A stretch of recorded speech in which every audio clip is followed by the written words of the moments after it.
All right, everybody, I'm back. I still really don't know what I'm going to say or where this is going to go. Literally just speaking from the spirit as best as I can connect. So, I was given one thing to start off with, and we'll all see where it goes from there. I really don't know. Um, I know people are going to comment on my clothing and my looks, my hair, unshaved. Looks like it got dirt on my face.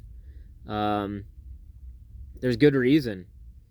As an apostle with the household of God, it's important to fit the biblical definitions of an apostle.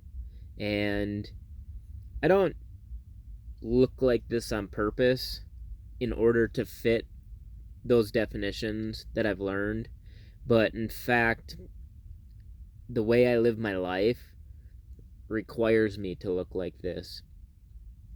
You know, I care about saving as much money as I can, so my pajamas have rips in them. I don't see a need to buy new clothes unless it's something that is going to make me have a better life through being more comfortable. And these clothes are comfortable still.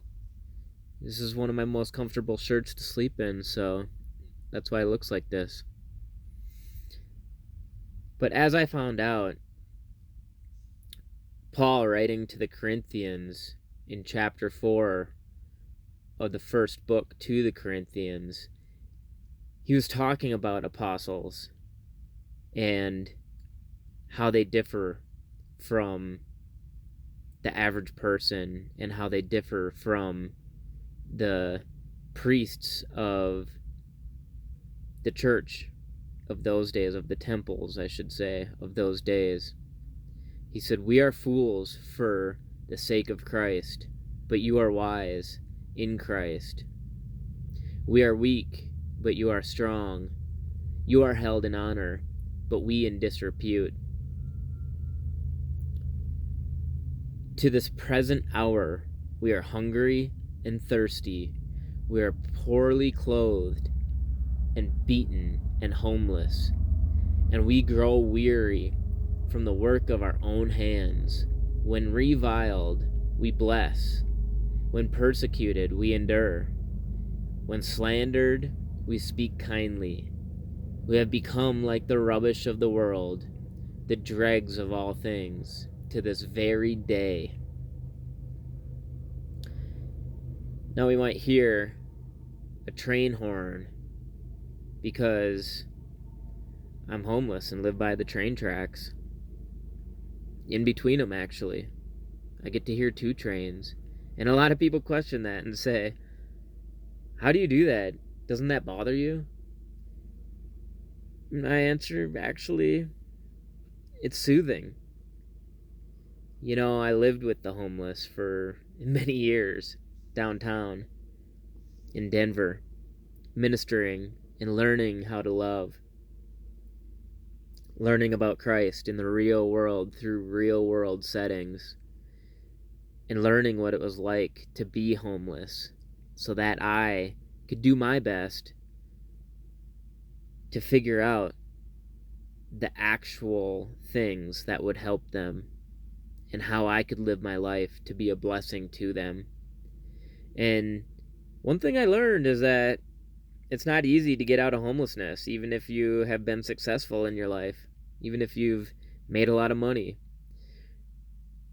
I learned that people treat you brutally and they revile you and they lose trust and lose faith in who you are, call you names, gossip about you. They believe they're better than you.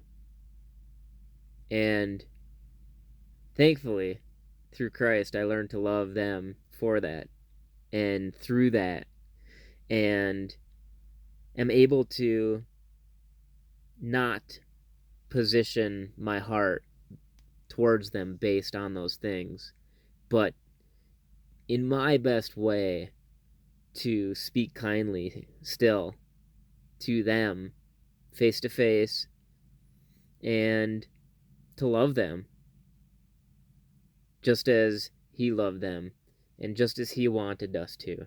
And so it's been a beautiful thing, my journey through homelessness and getting to meet all the different people and getting to see how they will treat me. It's been a beautiful thing to find people who treat me like a person despite the circumstances of my life. And it's been a really beautiful thing to learn how to love those who do not treat me kindly and who do revile me. So, I'm going to stop this again. I think that's another good point to end this video and to give people a break of thinking and space to really take in and understand what I've said. So, I'll just say that, it says to this very day in the Bible, and elsewhere in the Bible it says that these words are still applicable to this day.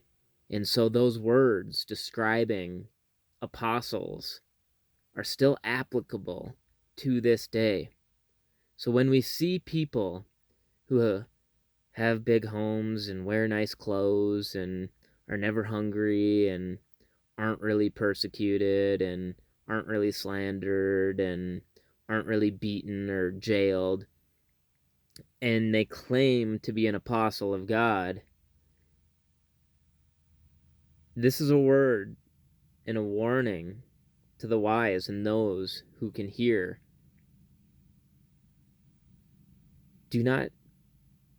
I shouldn't say do not trust them, but keep a guard up over your heart and be very wary as to whether you should trust them or not in what they say. Because in my understanding, from what I've read, they do not fit the description of an apostle. All right, be blessed. I hope this treats you well, and I hope wherever you're at that you are well. And if you're not, feel free to reach out. Leave a comment, leave a like. I guess a like won't help, but you could call if you need to. My phone number is 303-4-LOVE. I might not have time right then. I'll do my best. And just know that if anything, you can always send a text. Even if I don't have time to have a conversation on the phone, a text sometimes is best. All right. Peace be with you all. Bye.